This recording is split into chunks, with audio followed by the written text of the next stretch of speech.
C'est définitivement officiel, l'interdiction de la consommation et la commercialisation de la chicha sur l'ensemble du territoire national au Cameroun. L'annonce est faite par le ministre camerounais en charge de l'administration territoriale, Paul Antangandi. Une décision qui intervient au regard des résultats d'analyse de laboratoire du Comité national de lutte contre la drogue du ministère de la Santé publique. Elle établit le danger que représente ce produit de plus en plus consommé par les jeunes. Rencontré ce jour, le président de l'association Jeunes sans drogue qui milite contre la consommation des drogues et autres formes de stupéfiants estime la décision tardive mais à point nommé. Je pense que c'est une bonne décision, même si on peut reconnaître que cette décision arrive un peu tard.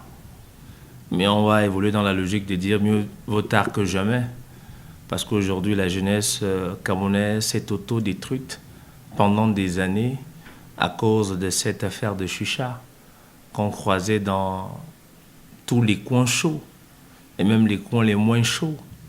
Et prendre une décision pareille, c'est certainement la volonté du gouvernement de voir des jeunes et vivre un peu plus de façon consciente. Au-delà du communiqué, la décision doit être implémentée selon le président et surtout que les autorités ne tombent pas dans les mailles de la corruption. La décision, c'est déjà un pas. Maintenant, il faut l'implémentation. Il faut que les choses soient respectées. La décision a été prise par le gouvernement, par l'intermédiaire du ministre de l'administration territoriale. Et certainement, ses collaborateurs vont veiller à ce que cette décision soit appliquée. Même si on a un peu peur qu'à un moment donné, il y ait aussi une ouverture des voies de la corruption qui vont permettre à certains de se faire le plein des poches en allant sur le terrain pour faire leur travail.